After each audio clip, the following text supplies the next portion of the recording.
बिस्मिल्लाहिर्रहमानिर्रहीम बिस्मिल्लाहिर्रहमानिर्रहीम।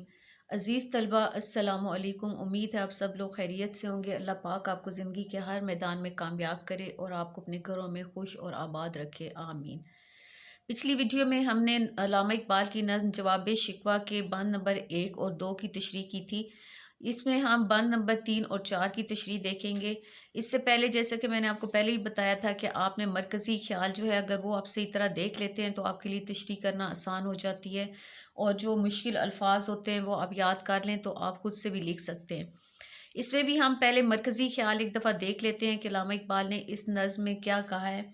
अल्लामा इकबाल जो थे वो इस्लामी जज्बों के शायर हैं। दीगर शोरा की तरह उन्होंने अपनी शायराना खूबियों को महबूब के लबो रुखसार और हिजरो विसाल को बयान करने में ज़ाया नहीं किया, बल्कि उन्होंने कौम को उम्मीद, हिम्मत, जद्दोजहद और खुदशनासी का दर्स दिया।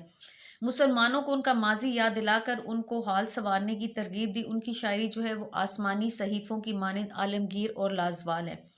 ये जो उनकी नज़्म जवाब शिकवा है ये एक शाहकार नज़्म है। इससे पहले उन्होंने 1911 में नज़्म शिकवा लिखी थी, जिसमें उन्होंने बड़े बेतकल्फाना अंदाज में अल्लाह ताला से मुसलमानों की पस्ती और ज़वाल का शिकवा किया था। इस नज़्म के ख़िलाफ़ बाज़ लोगों की जानिब से जब शदीद रद्द-ए-अमल का इज़हार आया तो उन्होंने इसके जवाब में ये वाली नज़्म जो है जवाब शिकवा ये लिखी जिसमें उन्होंने अल्लाह ताला की ज़ुबानी मुसलमानों की बेअमली और ज़वाल के असबाब को बयान किया है। तो इसके मरकज़ी ख्याल में भी आपने ये बताना है कि मुसलमानों के ज़वाल का सबब उनकी इस्लामी तालीमात से दूरी और आराम तलबी और ऐश कोशी है। वो कुरानी तालीमात को भुलाकर कुफ्र व अलहाद की जानिब माइल हैं। अगर वो फिर से तरक्की करना चाहते हैं तो इन्हें गिरोह बंदियों से निकल कर एक उम्मत बनना होगा और ख़ातिमुल अंबिया मोहम्मद रसूल सल्लल्लाहु अलैहि वसल्लम की तालीमात पर अमल करना होगा। तो अब हम देखते हैं बंद नंबर 3। थी फरिश्तों को भी हैरत कि ये आवाज़ है क्या, अर्श वालों पर भी खुलता नहीं ये राज है क्या, तासरे अर्श भी इंसान की तगो ताज है क्या, आई खाक की चुटकी को भी परवाज है क्या। पहले हम इसके मुश्किल अल्फाज देख लेते हैं। सरे अर्श फर्श पर, अर्श पर तगो ताज पहुँच दस्तरस या रसाई। खाक की चुटकी यानी चुटकी भर खाक, इससे मुराद इंसान है। परवाज उड़ान, गाफिले आदाब अदब से बेखबर, सकाने ज़मीन ज़मीन के रहने वाले, मशोख गुस्ताख बेबाक और बदतमीज़, मकी यानी रहने वाले। अब इसमें शायर जो है अपनी नज़्म शिकवा की असर अंगेज़ी का तज़किरा करते हैं। इकबाल कहते हैं कि मेरे अशार और दर्द भरे नाले की बाज़गश्त आसमान तक सुनाई दी तो फरिश्तों को भी सुनकर हैरत हुई कि ये कैसी आवाज़ है और ये कौन शख्स है जो इतने पुरअसर अंदाज में शिकवा कर रहा है।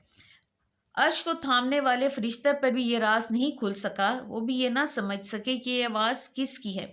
वो आपस में कहने लगे कि ज़मीन से बुलंद होने वाली ये आहो फरियाद जो अर्श तक पहुँच रही है, क्या अब इंसान की अजमत इतनी बुलंद हो गई है कि ज़मीन पर रहते हुए अर्श तक उसकी पहुँच है। क्या इस खाक की चुटकी में भी यानी इंसान में इतनी बुलंद परवाजी की सलाहियत आ गई है। यहाँ फरिश्तों ने तंजन इंसान को खाक की चुटकी कहा है। दरअसल अल्लाह ताला ने इंसान को मिट्टी से बनाया और फरिश्ते जो हैं वो नूरी मखलूक हैं, इसलिए फरिश्तों को हैरत थी कि मिट्टी से बनी मखलूक की इतनी रसाई कि अब उसके लिए कहने अल्फाज जो हैं वो कहे अल्फाज जो है अर्श तक पहुँच रहे हैं। बकौल इकबाल, इश्क की एक जस्त ने तय कर दिया किस्सा तमाम, इस ज़मीन व आसमां को बेकरां समझा था मैं।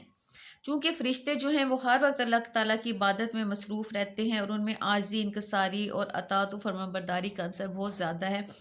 वो अल्लाह के हुक्म की अदूली नहीं करते, तो इनके पास इरादा व इख्तियार की सलाहियत नहीं है, जबकि इंसान के पास इरादा व इख्तियार की सलाहियत है। और बाज़ औक़ात इंसान इसी अपने इरादा व इख्तियार की वजह से अपनी हदूद से तजावुज़ कर जाता है, वो अल्लाह का नाफरमान और सरकश हो जाता है। चुनाचे फरिश्ते कहते हैं कि ये ज़मीन पर रहने वाले बारगाह खुदाबंदी के आदाब से गाफिल हैं, इन्हें मालूम नहीं कि खुदा के हुज़ूर कैसे गुफ्तगू की जाती है। ऐसी शोखी और ऐसी जसारत बेअदबी और गुस्ताखी नहीं तो और क्या है। बकौल इकबाल, खामोश ए दिल भरी महफिल में चलाना नहीं अच्छा, अदब पहला करीना है मोहब्बत के करीनों में। ये थी बंद नंबर 3 की तशरीह। अब देखते हैं बंद नंबर 4। इस कदर शौक कि अल्लाह से भी बरहम है, था जो सजूदे मलाइक ये वही आदम है, आलम कैफ है दानाए रमूज़े कम है, हाँ मगर इसके असरार से ना महरम है। ناز ہے طاقت گفتار پہ انسانوں کو، بات کرنے کا سلیقہ نہیں نادانوں کو۔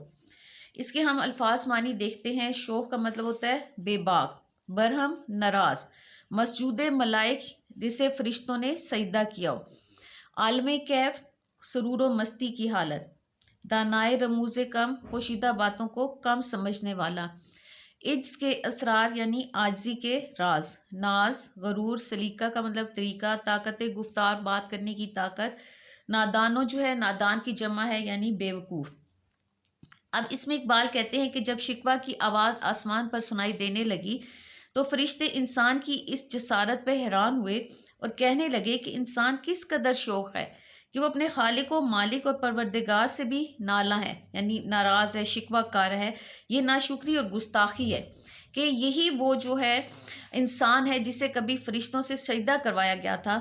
تو یہاں اقبال جو ہے اسی واقعے کی طرف اشارہ کر رہے ہیں کہ جب اللہ تعالیٰ نے حضرت آدم کو تخلیق فرمانے کا ارادہ فرمایا تو فرشتوں کو بتایا کہ میں زمین پر اپنا خلیفہ بنانے والا ہوں جس کے پاس ارادہ و اختیار بھی ہوگا اور یہی اس کا امتحان ہوگا۔